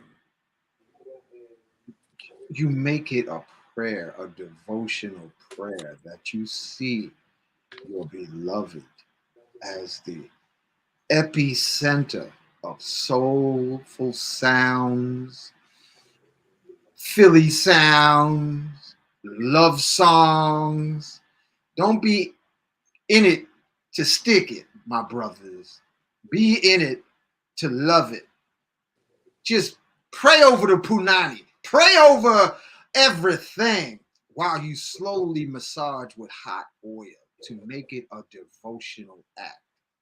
Forget about, brothers, forget about your little baby Huey and let all of your skin see what it's like to put some warm oil and just hug while you massage the whole body and have each other embraced in an oily warmth of tenderness while you pray and chant to God. And sisters, pray to the stick, pray to the totem pole, pray, devotionally pray. It's all about your attitude. Have gratitude. Pray for all the trauma that the woman has been through before she met you. And sisters, pray away all the trauma from the brothers and what they may have gone through. Pray. Pray like it's your last day. Make love like you're gonna die tonight. That's each day, make it your last day. And so that you literally pray into the afterlife in a dance of slow devotional love. That's what it's all about. What it's all about. That's what it's all about. It ain't about oh wow, I popped. Nah. You just slow dance all the time. All right? All the time. She doesn't be making the phone ring. I gotta hang that thing up. Pray. Make everything an act of prayer. I even pray while I'm riding my bicycle. Pray while you're driving your car. Pray while you caress and massage your lover's scalp. That's all I want to say. Peace out. Now, Uncle Hank done opened up the door, so I can't just completely close it, y'all, because the act of sex is an act of love, or should be. So let me give you an idea of the sacred act of love. What is it like when you decide, I'm not just going to be having sex with this woman or this man? They're going to feel my love. They're going to feel it. They're not just going to feel, a penis sliding in and out. They're going to feel love emanating over the whole body. Imagine this. Consider this, y'all. You want to reach your husband. You want to reach your wife. Now, the husband, so that there's no child produced behind this, you want to reach the mind of your wife. You want to reach the mind and heart of your spouse, husband or wife, right? Things could be happening in your relationships, but I've never even heard of a couple that's arguing while they have sex. You're always harmonious and loving when you're having sex. Why not take it to the highest level? Why not see the God in your husband and the goddess in your wife? Speak to that goddess. Speak to that God. And let me take it further. Worship that God who is your husband. Worship him as your Lord. Worship your husband as your Lord, as you wave the lights around him and you say the mantra to your Lord, who is your husband. Wave the lights to your goddess, who is your wife. She brings forth life, right? She is the goddess of the earth. She brings forth life to the earth. Check it. Get the most auspicious day and take the most auspicious time in the day to make love to your mate, right? If you want the arguing or whatever is going on in your marriage that's bringing disharmony, as you make love to your wife, repeat the name of God. You should both be repeating the name of God to one another, the mantra to one another, as you make love, the whole while you are making love. It will be felt. As you do this, if there is a problem in your relationship, speak to the husband, speak to the wife. You speak to me with cruelty, and I love you. Please just speak to me with love. Or you're doing this, and I love you. Please stop and just let me love you. You know, speak what you want in that relationship. I'm telling you something. This is magic. It is high magic, and it will bring about results that you could not get stopping and talking to your mate. They're blind. It's going over their head. They're so used to you telling them that same thing over and over again, they can't hear you. But when you do it in the sacred act of love making, they hear you, they feel you, they understand. Imagine this, y'all. You worship your mate, husband and wife, you know, like you would worship God, literally, like you would have a picture of God and you do the puja to it, or the worship to it. You do that to the husband. The wife does it to the husband does it to the wife. Then you call on the gods to bless this union here, right? And then begin to make love with the name of God on your lips out loud. Do this and watch what happens. Do this and watch what happens. All right. This I would charge $1,000 to teach. It'll be a little bit more elaborate than this couple of minutes I just told you. I would charge thousands of dollars to teach the sacred act of love to bring in a child, or to change the mind and heart of your mate. Anyway, let's continue. I just had to drop. I had to veggie back on Uncle Hank. All right. When you contemplate this great inner God activity, do you not see how perfectly and readily the outer senses merge into the inner, and what has been two become one? This activity of consciousness can be applied to all the other senses, as well as those of sight and hearing, right? You can hear something close to you, and you can hear something far away. Such a raising process is natural, normal, and harmonious, as simple as the tuning of your radio to an desired wavelength. Radio wavelengths, and those of sight and hearing are part of the same activity. Sound contains color, and color contains sound. In, in ordinary daily experience, human beings can hear, color, and see sound. Whatever they become still enough. Within certain octaves or zones, vibrations registered upon the nerves of the eyes, and the result is what we call sight. Let me read that again. Within certain octaves or zones, vibratory vibrations registered upon the nerves of the eyes, and the result is what we call sight. Others registered upon the nerves of the ears, and the result is what we call hearing. The average person the average person's eyes only sees objects those vibratory rates come within their certain octaves. They can only see within their own octaves, for they do not see below the infrared or above the ultraviolet ray or zone. Through the radiations of an ascended master, the atomic structure of the brain and eyes vibrate fast enough to expand into the next octave above the human. This same activity, excuse me,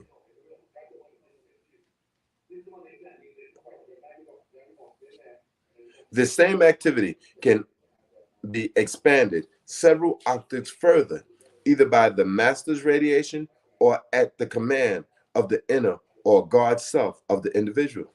Many persons do have such experiences involuntarily, but rarely understand what they mean or how they come about. In cases where individuals have had moments of transcendent consciousness or been highly inspired, this is what has occurred, although they seldom recognize the assistance they have been given. Projected consciousness or vision has nothing whatsoever to do with mental pictures produced by suggestions that exist only in the mind of other human beings. Such thoughts and pictures are but flashed directly into the mind of another person by the one sending the suggestion. It is the same activity that takes place when one reflects the image of the sun into a mirror and then deflects it upon the wall. Suggestions is as different from projected consciousness as thinking about a place is different from being physically present. Projections is vivid, living, real. Projection is vivid, living, real, as when your physical body is going through an experience. For it is the action of your inner God self with whom the ascended master is one, the supreme. Excuse me. Saint Germain and I then became observers and actors in a scene of long ago. Again, I was outwardly conscious of going through experiences shown me in thought, feeling, and action. The entire operation was as natural and normal as breathing, and the only unusual sensation about it was the feeling of greater freedom and a sense of dominion. We both became very still for a few moments as he revivified the etheric record, and my instructions began. This is the Sahara Desert, he said, when it was fertile country having semi-tropical climate. This is the Sahara Desert having fertile, a semi-tropical climate in the Sahara Desert, y'all.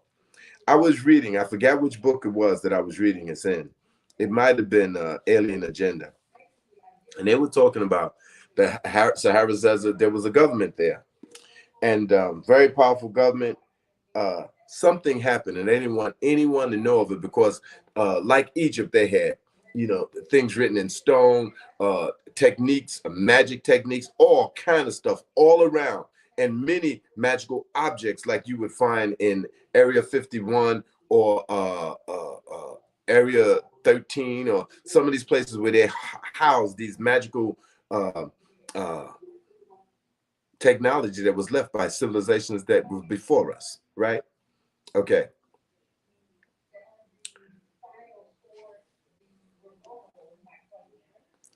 I heard in this book where they brought sand from other worlds in such profusion to that whole region of the Sahara was a government. And they piled this sand up 600 feet high to hide this government. Now, what was there that they would go to such lengths to hide that government? The whole Sahara. Nonetheless, this is what we're reading here. There were many streams of water carrying abundant moisture everywhere in the land. In the midst of this empire lay the capital, famous throughout the world for its splendor. The executive buildings were placed in the center upon a slight elevation, and from these the city itself extended equally in every direction. Sounds like the place in South America. Anyway, no, but that's the Sahara. But it sounds like that place. The civilization, he went on, rose to its apex 70,000 years ago. Interesting.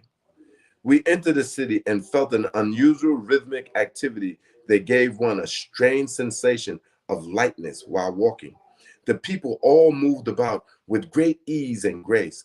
I asked Saint Germain the reason for this, and he replied, these people remembered their source and knew themselves as sons of God. Hence, we're the possessors and operators of powers and wisdom that to you may seem miraculous and superhuman. Truthfully speaking, there are no such things as miracles, for all is according to law. And that which seems miraculous to the present concept of humanity is but the results of the application of the laws to which mankind presents consciousness is present consciousness is accustomed, and so seems strange and unusual. So in other words, what we call miracles are our lack of knowledge of the laws that these phenomena uh, are guided under, and so seem strange and unusual. When the reality of life is correctly understood, all manifestations that seem miraculous to your present consciousness is found to be just as natural and normal an experience as the forming of words are to one who has learned to use the alphabet. It is all the action of an inner expanding, ever progressing manifestation of life in form, and this comes about at all times through an orderly process of law and love and peace. Mm. I want to ask, does anybody have any questions? I'd really like to hear some of the questions from the listening audience. I don't particularly like the preaching aspect, even though this is a study group and we're studying. Does anyone have any questions? And if you do, please put them in the chat so we could uh, uh, elaborate on them. And your question may benefit another. Worship your love for each other when engaged in the action of making love. It is not so emotional as it is spiritual, and is the merging of your soul. Physic, physic, Physical intimacy is just the door to this. Okay, thank you for that. Um, please, please send in your questions, wholeness family. Please send in your questions. Um, um, they'd be greatly appreciated, and it will benefit and help someone else who doesn't even know how to put it in or is too shy to ask. No matter how strange, unusual, and impossible an experience seems to humanity's present mental state, it is no proof that there is not a greater law and a wiser intelligence acting to produce a greater wonders of creation surrounding us all the time. The knowledge of the greatest minds of humanity. Sign me up. Laugh aloud, blah, blah. I want to learn all the areas your ancient knowledge withheld. I am grateful, increasing my wholeness and progress. Send me your Perez Niyala, Nia love. Send me your name and your email, and I'll send you all that I have. Of course, it's free. The knowledge of the greatest minds of humanity in the outer world today is to this great inner wisdom and power, as the understanding of a small child is to the study of calculus. In one building of the central group, we found the attendants attired in most gorgeous fabrics of soft, radiant colors that harmonized with the interior decorations. One of these acted as guide, taking us to the central building, and there he presented us to the king of this great people. The king proved to be Saint Germain. Whoa, 70 years ago. Beside him stood a young girl, very beautiful. She had hair like spun gold that hung almost to the floor, and eyes of a piercing violet blue. Her entire bearing was one of loving command. I looked inquiringly at Saint Germain, wondering who she could be, and he answered, Lotus, who was Gaufrier King's wife. Beside her stood a young man about 20 years of age, and a lad perhaps 14. The young man was he whom we had seen as the high priest in the temple at Luxor, and the lad was the lesser priest. These were the children of the king. Again, we four were working together. So now that was something. Now I read this book more than once, y'all, and that was something that slipped over my mind. I did not realize that uh uh Lotus was the wife of Saint Germain at one time, and that Godfrey Way King was his son. That is deep. That is so deep. And another 70,000 years ago. 70,000 years ago. Wow. And this is when I heard, I had read in other of my research that Saint Germain has been benefiting humanity for 70,000 years. I'm wondering, is it even more now, or did they just tell us of 70,000? Anyway, interesting. Beside her stood.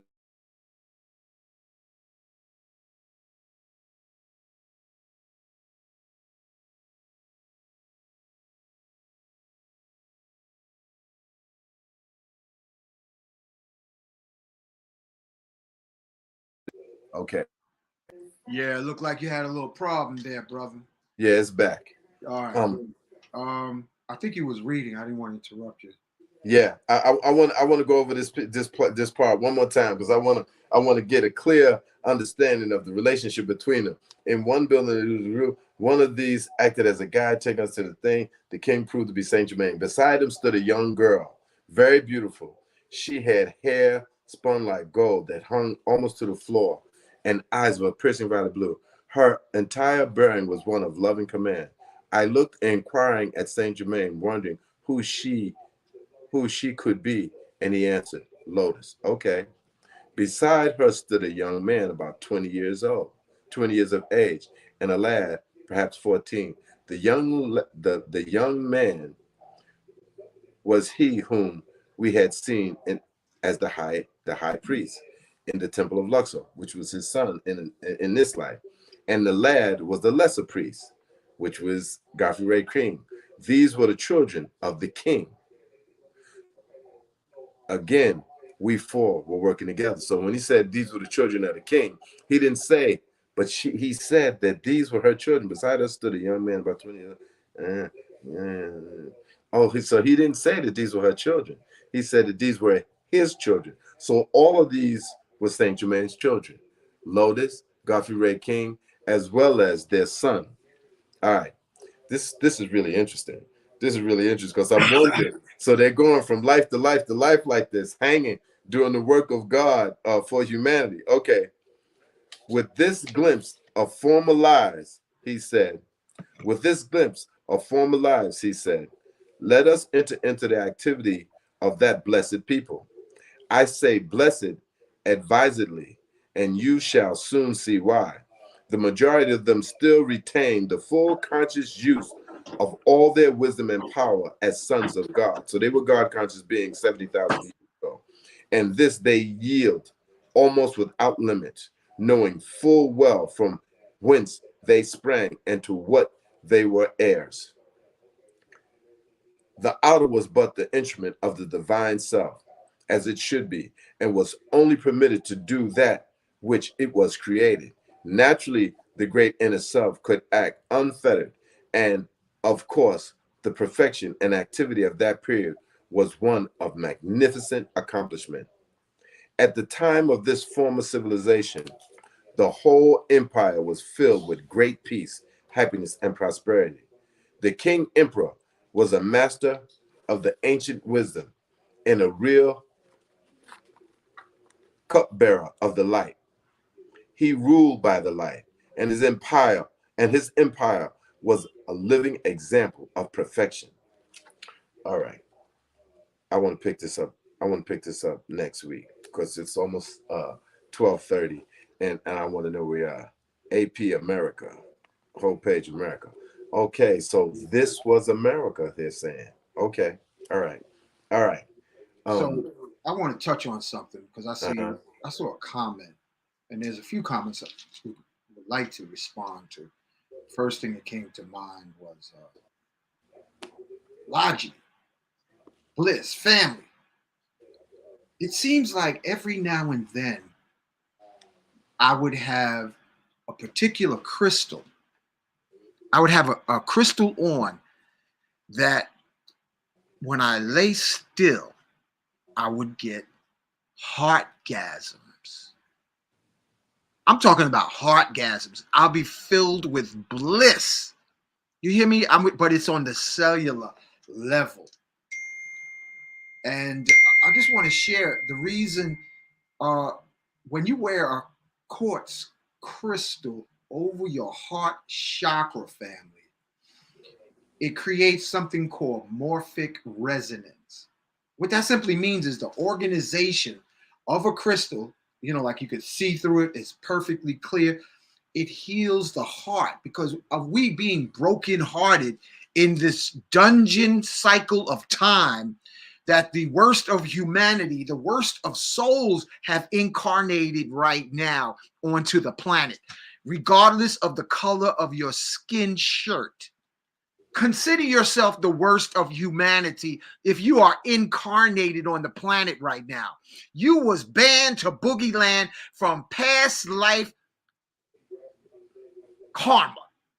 That means that you are low ragged soul, but your divinity is supreme. But you owe. So back to earth you go, because nobody gets off the planet without balancing the energy of creation. Or you decided, maybe like Logic, you decided to come down and help these confused pre-K souls to find their divinity again. Because like the movie Inception, you can get lost in your own dream within a dream within a dream within a dream. Your soul can get that lost because you God. You God.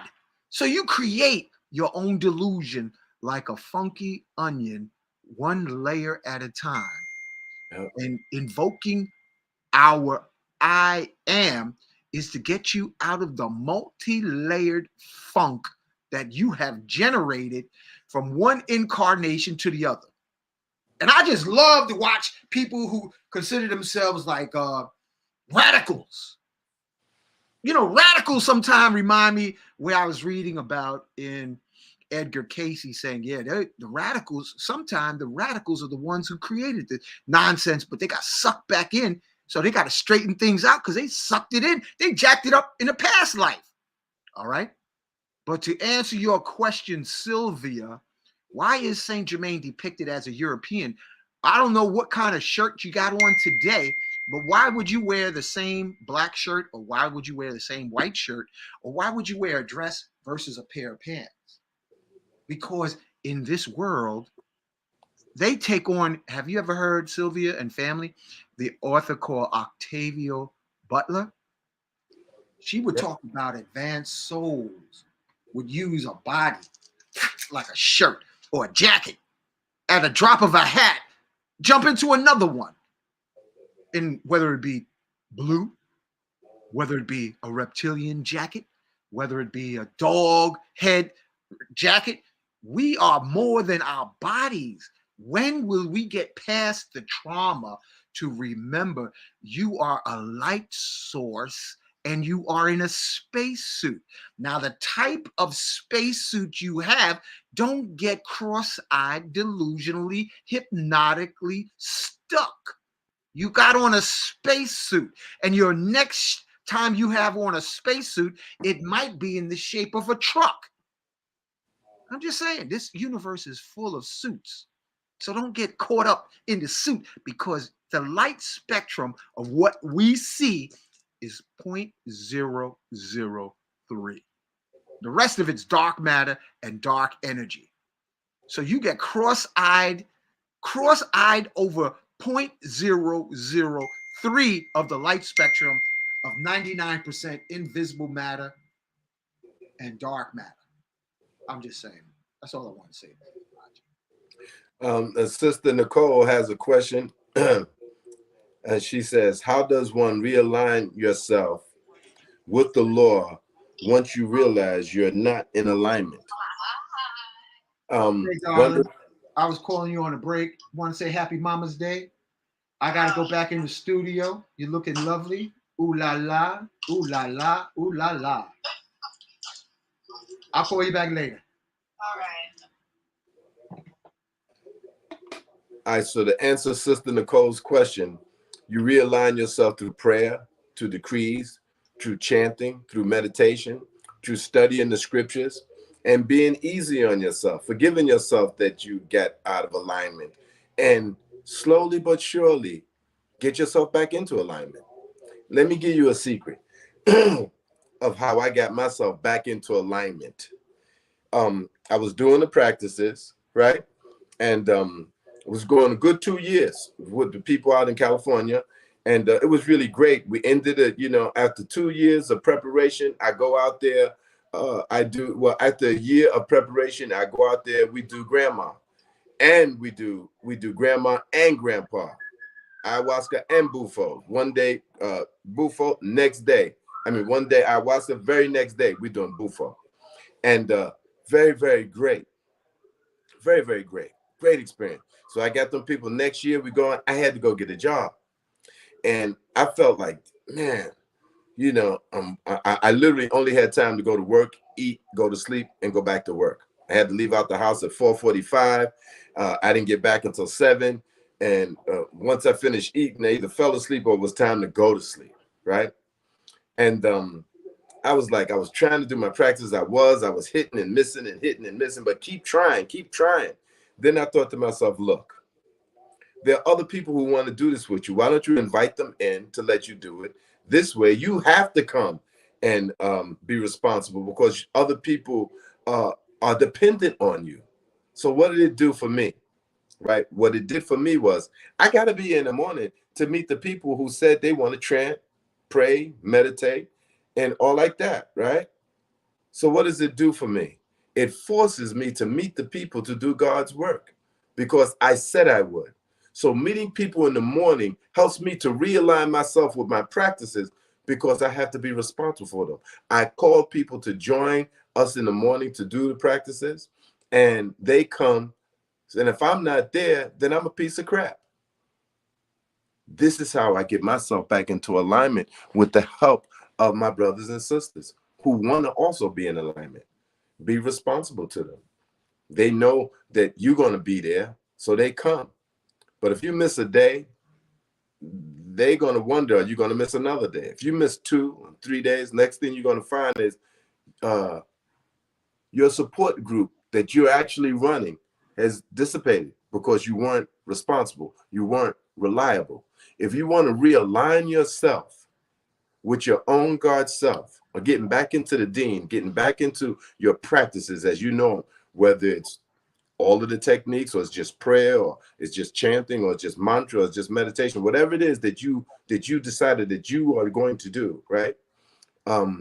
What you do is you take on the responsibility of others. Then you can realign yourself with yourself. If this is what you mean, if it's something that you've done that makes you feel you're out of alignment, then correct yourself, correct your character, correct what you're doing, and realign yourself with yourself. If there is ego in there, know that you're out of alignment 100%. If you get ego in your pursuit of God, you are way out of alignment. So the way to realign yourself is through the techniques. Daily prayer, decrees, chanting, meditation, mantra, service to God, study of scriptures, and divine works. These will help you align yourself. If you can't get into the practices, then just read the scriptures. Read the stories in the scriptures, and they inspire and motivate you to just get back into yourself, which is God. So I hope I gave you some assistance in how to realign yourself. And one of the things you could also do is come join us in the morning. You want to, if you want to just have a format where you can just come and be a part. We start in the morning, 7:30, and we go to 9:45, doing prayer, decrees, chanting, mantra, and meditation. Okay, So, thank you, Laji. I want to say, family, because of time constraints, I want to thank everyone for your participation now and in the future. You can get in touch with Brother Laji. Look at the number at the bottom. Any questions as far as his book source and all that, you can call him. I want to thank Laji's twin flame, Jay Dean. Thank you, Jay Dean, for all of your technical support and wisdom. And God bless. May the force be with you. May the force be with Laji.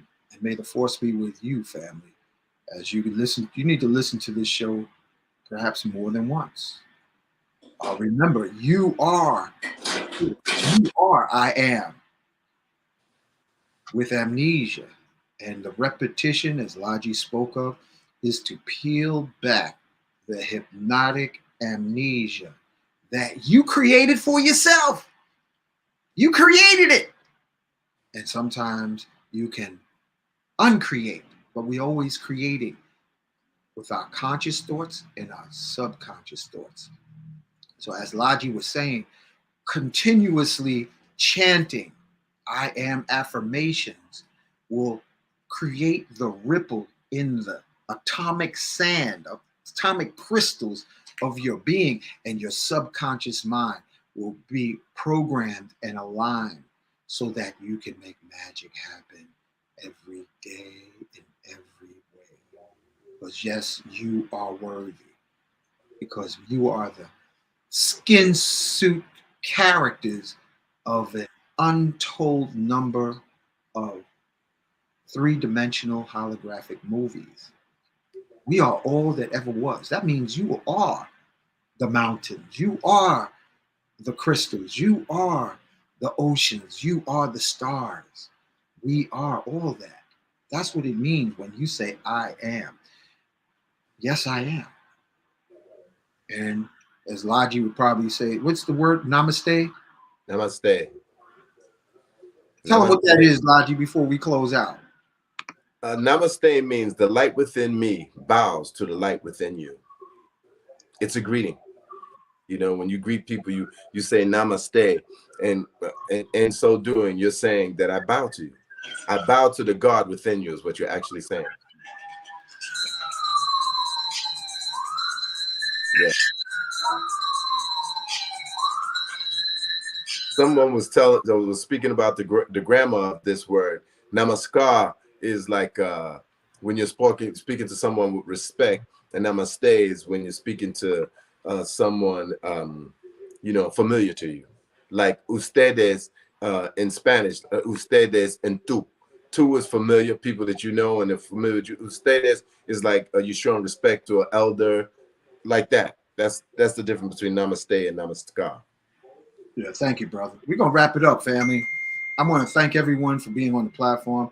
I want to say again, happy Mother's Day to all the beautiful divine goddesses in source. Oh, that was a good, there's a lot of ascended masters, sisters, whoever asked that question, and they can take any shape and form. But the ones that's known is, goddess of love, known by many names, Oshun, Venus, Aphrodite. This is the goddess of love with different names. So don't get stuck on your monkey mind. Remember, you have a sea of ascended master ocean of love. And that's where we're going. Slow jamming to the sounds of Motown, Philly sounds, with devotional bhakti and patience and repetition and persistence. And you'll get there, as Brother Laji said. Thank you, Laji. I want to say thank you. Appreciate you, brother. You're very welcome, my brother. Thank you. Just like a crystal, we're going to become that light source activation by acoustical determination. Remember, patience and persistence is better than genius. I want to give another thank you to Miss Bliss. She's a mom and more. So thank you, Miss Bliss, for holding it down. And make each day a celebration, family. Because nobody gets off the planet with their suit on. You'll rise like balloons into the sky. But let your heart be light as a feather every day and every way. So thank you. Next time we get together, we're looking at Monday. Me and Miss Bliss is looking at putting together a program. This amazing tea that I was drinking called Kinkaliba and Gayusa. Gayusa tea and Kinkaliba tea. The benefits, the miraculous benefits of this blend we're going to talk about the benefits. And Crystal Angel, Garrett, hold that until next time because we're getting ready to get out of here. But Monday, we're doing a show about Gayusa and Kinkaliba. So I want to thank all of you. And Laji, any closing word before? Do that chant, brother, so that we can close out with your chant. Okay, I'll do it. And anybody who wants to join us to do the practices in the morning to realign yourself or just to learn the knowledge of prayer, decrees, chanting, meditation, send me your name and link, and love from the UK. You know, you can join us in the morning. It's all free and it's very powerful. Also, we're doing a study group, the UCC study group. I wasn't going to mention it, but a lot of people in our group are getting paid. I'm afraid to tell you. Hold that, Laji. Hold that for next week. We'll make that announcement. Let's just get ready to get out of here. All right, cool. Nitya Nandaya Gurave Shisha Samsara Harine Bhaktakaye Dedehaya Namaste Chitsaratmane Om Namah Shivaya Gurave Sachidananda Mrtaye Nish Prapanchaya Shantaya Niralambaya Tejase Om Sahana Vavaktu Sahano Bunaktu Sahaviryam Karnava Vahe Tejasvina Vadita Mastu Madrisha Vahe Om Shanti Shanti Shanti Sadgurunath Maharaj Ki Jai. Have a great weekend. Say often, yes, I am. Supreme shield of protection surrounding me. Yes, I am. Yes, I am remembering all I was born to do. Yes, I am. Take hold of your crystal, which will magnify your I am affirmations at least 600%. If you don't have a pistol, you better have a crystal.